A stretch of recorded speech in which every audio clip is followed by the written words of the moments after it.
Hello crew, happy that you're getting a chance to watch our video to prepare yourself for coming down and participating in Nanaimo Science's Citizen Science project.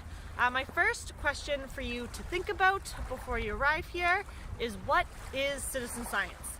Have you participated in anything before like this, or is this a new term for you? For us, what it means is that you're participating as the general public in some scientific research. This could be joining in on a project like ours, or it could be if you go out whale watching and the crew on the boat is taking notes, or you might have heard of apps such as iNaturalist and Seek. All the data, when you take a picture of something you've identified, goes into a resource where scientists can find it and use it for their research. So that's a way of participating in citizen science. One of the first things you'll notice is a transect line. This is a measuring tape that is laid out to reflect the distance from the rack line to the shore. Each student will be assigned a quadrat. A quadrat is a 50 centimeter by 50 centimeter area where you will be taking part in your surveying.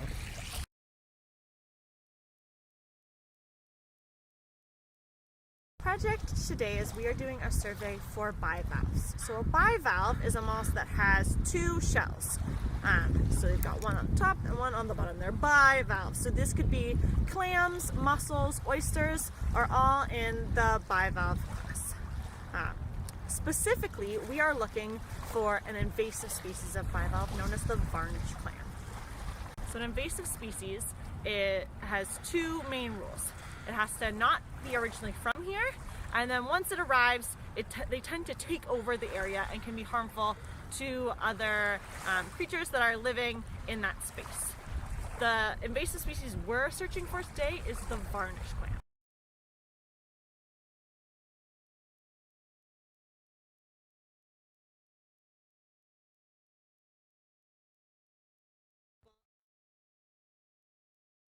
The varnish clam is originally from Southeast Asia, Korea, China, and southern Japan, and it arrived in BC, or was first discovered in BC in the 1990s.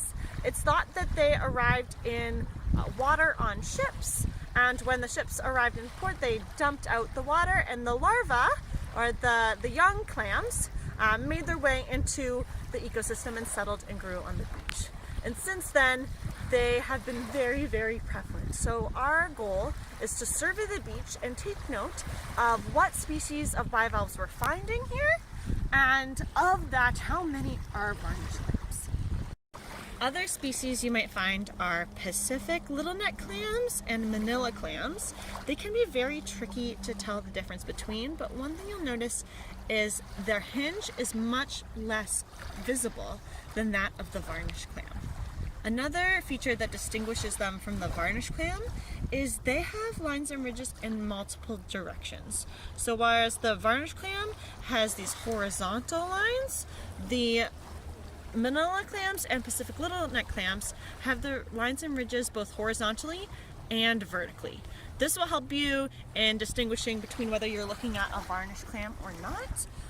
Whereas for distinguishing between the manila clam and the Pacific little neck, it's a lot trickier. One big feature we look at is next to the hinge, the manila clam will kind of swoop inwards, whereas the Pacific little neck clam will have a slight bump before it swoops inwards.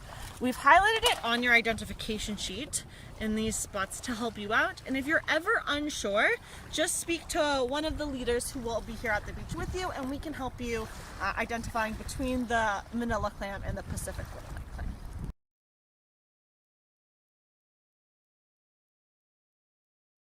So you may be wondering, how are we going to search for our bivalves? We use two main methods for this search. The first is called a transect. Our transect tape runs from the top of the beach, where when the water is at high tide, it deposits seaweed and logs and debris, and this is known as the rack line. And our transect runs from this rack line all the way down towards the water.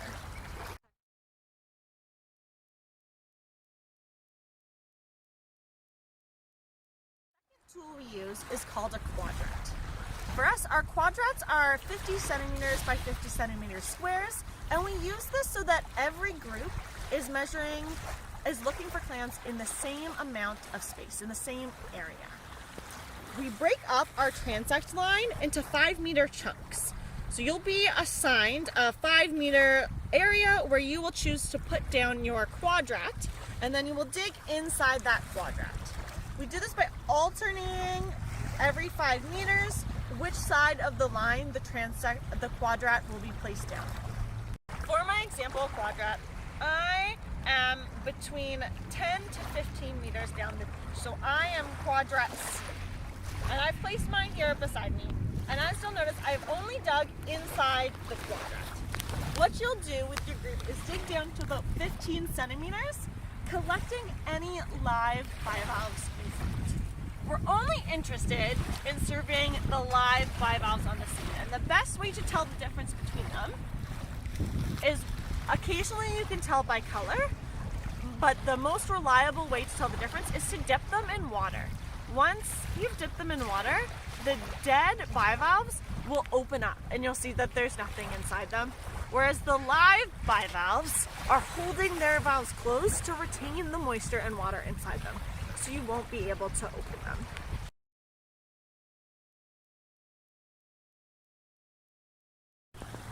Once you've dug through your quadrat and extracted your bivalves, you want to sort them by species. So in my instance, I have 2 varnish clams and 1 oyster.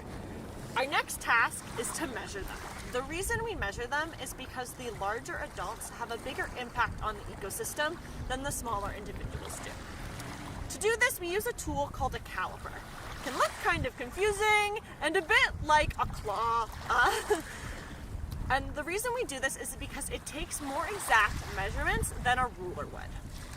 On our caliper, along the main portion of the measurements is in millimeters. This bottom segment is used to help us measure if the clam is between, let's say, 4 millimeters and 5 millimeters in length.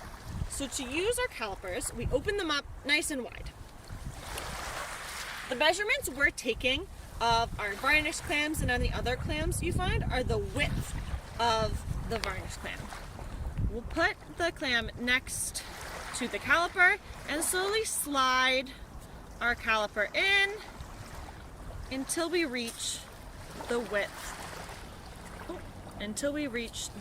Of the clam. Occasionally you'll push it too far and you can just make your slight adjustment. Once you've got your width, the thing we want to look at is on the bottom jaw of the caliper, is this line with the 0 next to it. The reason we're looking at the line with the 0 and not the edge of the caliper itself is because our measurement on the main portion also starts slightly back. So it's really important you're looking at where the 0 lines up and not the edge of the claw itself. This bivalve is an example of what happens when you're in between millimeter measurements. So if your 0 does not line up perfectly with the line above it, that means we're going to have to look at a decimal point. So our 0 here is in between 39 and 40 millimeters. What I'll do is look along the bottom jaw of the caliper until I get a line that does line up perfectly.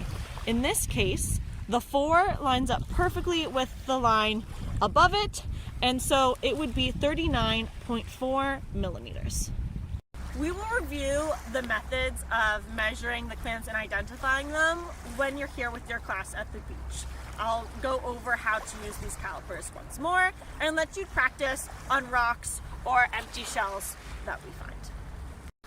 During your time, one member of your group should always be recording the data.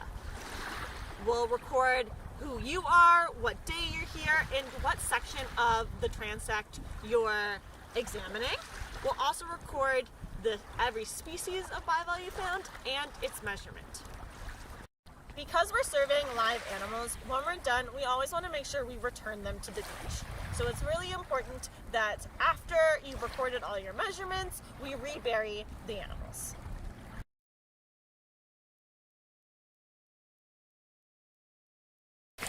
Nanaimo Science will provide you and your students with all the materials required for this activity. That includes shovels, calipers, containers to hold the specimens, quadrats, kneeling boards, and materials to record your information. Please make sure to come dressed appropriately for the weather. This is an activity that can be a little bit colder than normal, especially when your hands are going to be wet. So we recommend wearing rubber boots and bringing gloves. The area of the science curriculum that this project focuses on are the curricular competencies. Making observations in familiar and unfamiliar contexts, observing, measuring, and recording using the appropriate tools, and interpreting the local environment.